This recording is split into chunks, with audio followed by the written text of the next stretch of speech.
Hello viewers, I doctor S B K Lal welcome you all in my YouTube channel. मेरे YouTube channel में आपका बहुत बहुत स्वागत है।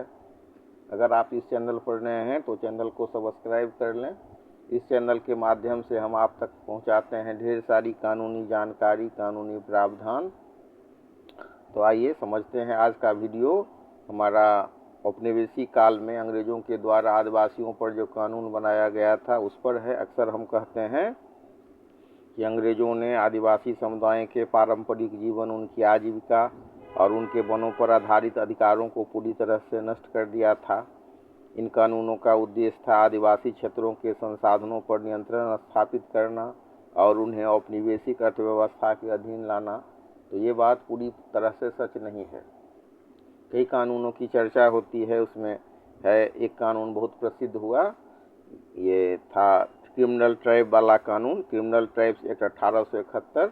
और हम कहते हैं कि अंग्रेज के द्वारा बनाए गए कानून ऐसे थे जो आदिवासियों पर जुल्म सितम ढाते थे। लेकिन अगर हम इतिहास के पन्ने को खंगालें तो हम देखते हैं कि बहुत सारे कानून ऐसे बनाए गए जो आदिवासियों के भलाई के लिए थे। और आज भी जब स्वतंत्र भारत में आदिवासियों पर कानून बनाया जाता है तो उस कानून को आधार मान करके बनाया जाता है, उसकी भी चर्चा करेंगे।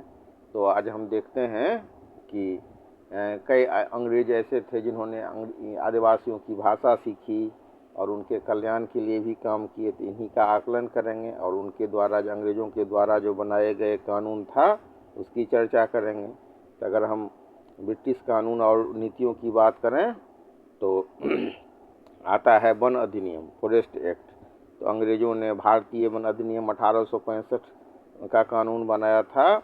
इस अधिनियम के जरिए सरकार ने जंगलों को अपने नियंत्रण में लेना शुरू किया था और उन्हें राजकीय वन घोषित कर दिया। फिर आया भारतीय वन अधिनियम 1878। इसने आदिवासियों के पारंपरिक अधिकारों को बुरी तरह सीमित कर दिया था।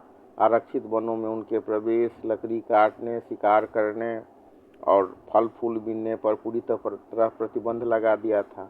इन कानूनों ने झूम खेती पर रोक लगा दी थी, जिससे आदिवासियों का जीवन यापन साधन खत्म हो गया था और उन्हें मजबूरन मजदूरी करने या पलायन करने के लिए बाध्य होना पड़ा।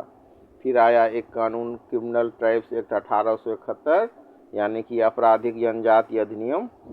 यह अंग्रेज़ों द्वारा बनाया गया सबसे क्रूर कानून में से एक था।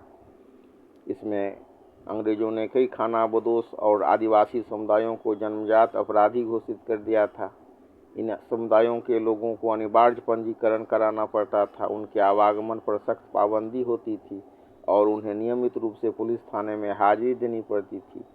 इस कानूनों ने पूरे समुदाय को सामाजिक रूप से कलंकित कर दिया था। उनके मानवाधिकारों का घोर उल्लंघन किया गया। यह 1952 तक प्रभावी रहा। ब्रिटिश शासन ने आदिवासियों की सामूहिक भूमि व्यवस्था, जैसे मुंडाओं की खूट कट्टी प्रणाली को जमींदारी व्यवस्था में बदल दिया गया। एक कानून आया, संथाल परगना अधिनियम 1855 और 1876। संथाल विद्रोह के बाद ब्रिटिश सरकार को मजबूरन कुछ प्रशासनिक बदलाव करने पड़े। 1876 के अधिनियम ने संथालों की जमीन को बाहरी लोगों को बेचने से रोकने के लिए कुछ संरक्षण देने का प्रयास किया। फिर छोटा नागपुर काश्तकारी अधिनियम, छोटा नागपुर टेनेंसी एक्ट 1908 आया। यह बिरसा मुंडा के उलगुलान विद्रोह के बाद अंग्रेज़ों को आदिवासियों के खूंट कट्टी अधिकारों को मान्यता देनी पड़ी, जिससे आदिवासियों की ज़मीन गैर आदिवासियों को हस्तांतरित करने पर रोक लगी। और भी प्रशासनिक नीतियाँ थी अंग्रेज़ों की, जिसकी हम चर्चा करते हैं। और जो आदिवासियों के शोषण से संबंधित था, इसमें था बेत बेगारी, औद्योगिक और साहूकारी कानून। तो इन कानूनों का परिणाम हुआ कि संथाल विद्रोह 1855 और 56 में हुआ, सिद्धू और कान्हू के नेतृत्व में। फिर मुंडा विद्रोह हुआ 1899-1900, और जो बिरसा मुंडा के नेतृत्व में हुआ, जिसे उलगुलान कहा जाता है। और मतलब एक हुआ रामपा विद्रोह 1922-24, अल्लूरी सीताराम राजू के नेतृत्व में वन कानूनों के खिलाफ। लेकिन अगर हम और भी कानून की बात करें जो आदिवासियों के अधिकारों का आधार माना जाता है, तो उसमें है छोटा नागपुर टेनेंसी एक्ट, यानी कि CNT एक्ट 1908। तो बिरसा मुंडा के ऐतिहासिक उलगुलान विद्रोह के बाद ब्रिटिश सरकार को यह एहसास हुआ कि आदिवासियों की ज़मीन पर बाहरी लोगों का कब्जा अशांति का मुख्य कारण है। इसके मुख्य प्रावधान थे हस्तांतरण पर रोक। इस अधिनियम के तहत आदिवासियों की ज़मीन का गैर आदिवासियों को हस्तांतरण पर पूरी तरह प्रतिबंधित कर दिया गया।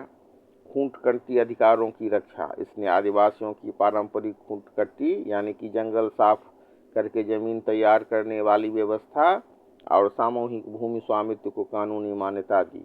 आज भी झारखंड में यह अधिनियम आदिवासियों की ज़मीन बचाने का सबसे मजबूत कानूनी हथियार है। संथाल परगना काश्तकारी अधिनियम बनाया गया। 1855 के विद्रोह के बाद आदिवासियों की नाराजगी को शांत करने के लिए यह कानून बनाया गया था और इसका मुख्य उद्देश्य था संथालों की ज़मीन को बाहरी साहूकारों और जमींदारों द्वारा हड़पे जाने से रोकना। इस अधिनियम के द्वारा परगना क्षेत्र में आदिवासी भूमि को किसी अन्य व्यक्ति को हस्तांतरित करने पर कड़ा प्रतिबंध लगाया गया। यह स्थानीय रीति रिवाजों और सामुदायिक अधिकारों को वरीयता देता है। एक कानून आया, अनुसूचित क्षेत्र कानून, शेड्यूल्ड डिस्ट्रिक्ट्स एक्ट 1874। इस कानून के तहत सरकार को आदिवासी बहुल क्षेत्रों के लिए सामान्य कानूनों के बजाय विशेष प्रशासनिक नियम लागू करने की शक्ति दी गई। इस कानून ने आगे चल करके भारतीय संविधान में अनुसूचित क्षेत्रों की अवधारणा को जन्म दिया ताकि आदिवासी क्षेत्रों में सामान्य कानूनों का अंधाधुंध विस्तार न हो सके। फिर एक कानून की चर्चा करते हैं agency tractors interest and land reform act 1917। यह कानून मद्रास प्रेसिडेंसी के आदिवासियों के लिए लाया गया था। रामपा विद्रोह के दौरान आदिवासियों के बढ़ते असंतोष को देखते हुए ब्रिटिश सरकार ने साहूकारों द्वारा ब्याज की दरें बढ़ाने और आदिवासियों की ज़मीन हड़पने पर लगाम लगाने के लिए यह कानून बनाया गया था। तो कई ऐसे भी कानून हैं जिसका कुछ सकारात्मक पक्ष भी है और ये कानून औपनिवेशिक न्याय का उदाहरण कम बल्कि आदिवासी प्रतिरोध की जीत के प्रतीक अधिक हैं, ऐसा कहा जाता है। तो आज भी हम कई कानून ऐसे देख रहे हैं जैसे स्वतंत्र भारत में बनाया गया है पेशा अधिनियम 1996 और भी कुछ ऐसे कानून हैं, वन अधिकार अधिनियम 2006। ये अंग्रेज़ों के द्वारा जो कानून बनाए गए थे उनके अधिकार की रक्षा के लिए, उसको ध्यान में रख करके बनाया गया है।